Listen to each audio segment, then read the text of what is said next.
All right, this is Mrs. H again here with Mrs. Rose class. I'm just going to continue reading our book So Be It. We're on chapter 11. The title is Good. I called Bernie from a phone inside the Salt Lake City station. She was drinking her morning cup of coffee. I'm sorry, I didn't call you last night, Bernie. I slept through Lovelock, I told her. I figured as much, but it didn't stop me any from worrying. She said, How are you, baby? How was I supposed to answer that? After what I'd just been through with Alice, I wanted to tell Bernie the truth. But if she knew I was sad and homesick, she would tell me to turn around and come back. I wasn't sure I'd be able to say no. And what bothered me even more was that I wasn't sure I remembered why I was supposed to. A large red-faced man stopped right in front of me to light up a thick black cigar. He puffed on it a few times and puckered his lips and blew out the match. A soft, familiar sound passed through the air to me on a stream of gray smoke. Sooth, and I remembered. You okay? Bernie said. Yes, Bernie, I said. I'm fine. The line crackled. Oh, did you hear that? She said. What was it? Thunder, boomers. It's pouring buckets here today, she said. You know how your mama feels about rain. She's been hiding under the covers since it started. More crackle, and then the line hissed and cleared. Are you still there? Bernie? Bernie? Calm down, baby. I'm right here, she said. And I'm putting a red pushpin right smack dab on Salt Lake City, so I know exactly where you are the way I always... The line crackled again, hissed, and this time when it cleared, she wasn't there anymore. Bernie? Bernie? I shouted into the phone. I stood there for a while with the phone pressed tight against my ear, but she didn't come back. There wasn't time to call her again. As it was, I had to run to make it back to the bus in time. Luckily, the driver wasn't paying attention, or maybe he just didn't care that Alice wasn't with me anymore. I found a new seat and sat by myself, sleeping on and off until we got to our next stop, Rock Springs, Wyoming. We switched drivers there, but not buses. So even though I desperately wanted to hear Bernie's voice, I decided I had to play it safe and stay on the bus.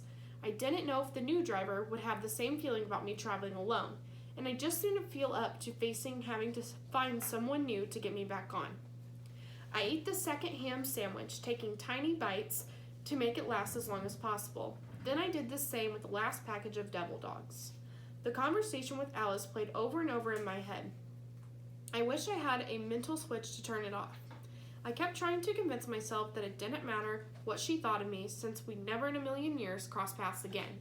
I couldn't help but wonder, though, if she was standing around with a bunch of other Alices at that very moment, laughing about the silly kid on the bus who told her that Shirley Temple had tap danced in her kitchen. It was humiliating to think about, but it wasn't what was really bothering me. What bothered me was not knowing why I'd done it. A lie is the opposite of the truth. Truth is good and lies are bad. Black and white, simple.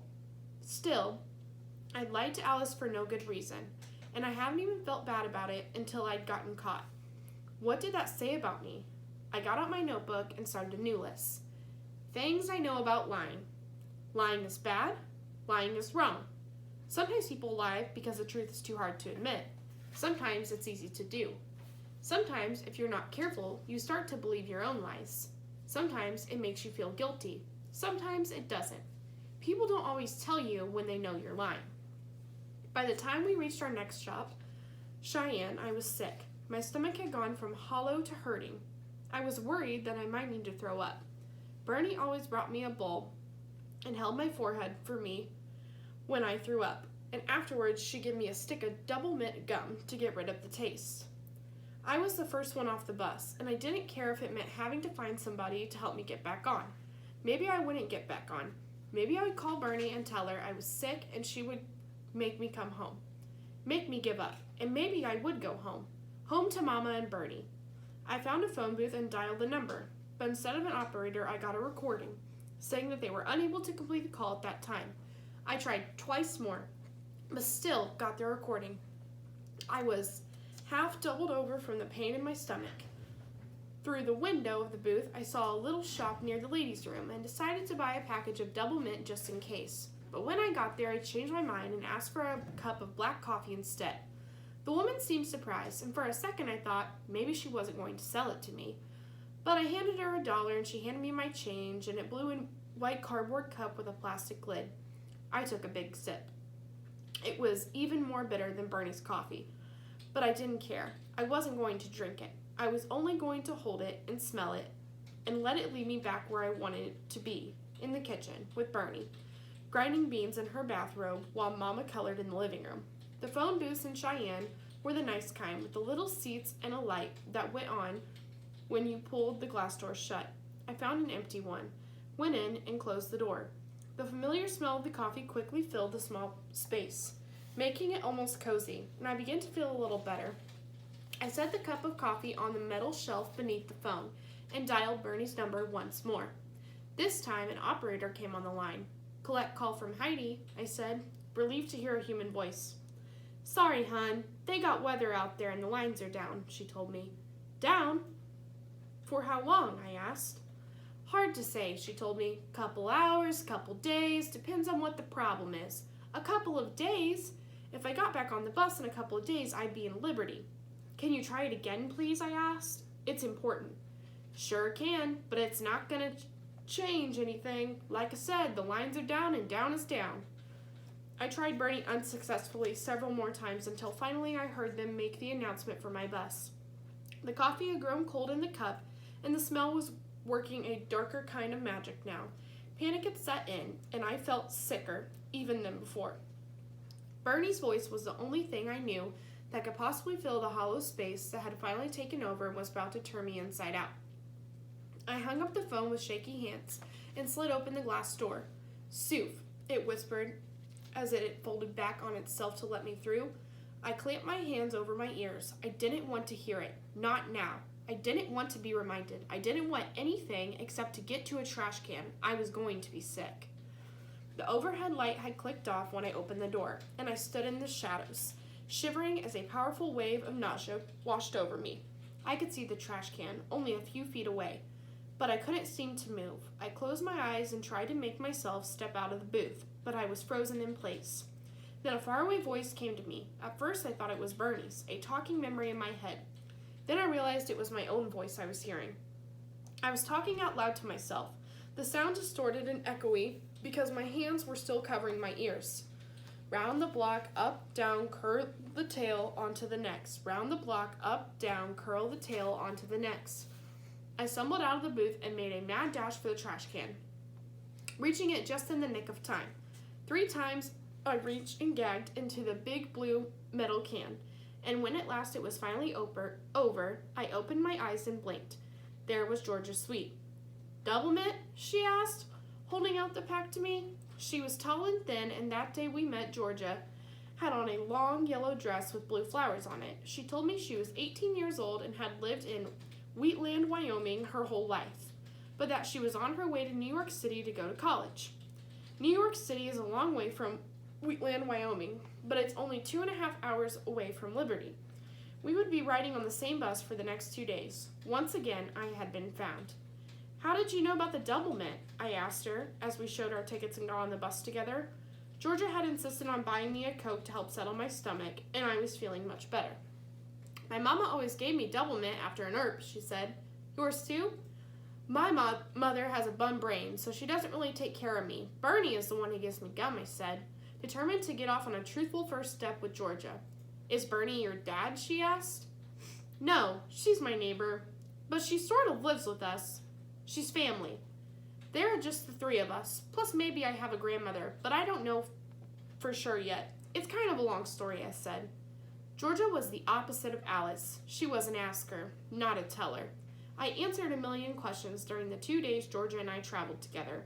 Like I told her, mine was a long story, but apparently Georgia wanted to hear it, and I guess I wanted to tell it because I didn't hold much of anything back. "Want a violet?" Georgia asked at one point during a lull in the conversation. She rummaged in her purse and then held out a roll of candy wrapped in a silver foil. I took a candy, but spit it out after only a second. "Tastes like perfume," I said. "Uh-huh, makes your breath fresh, see?"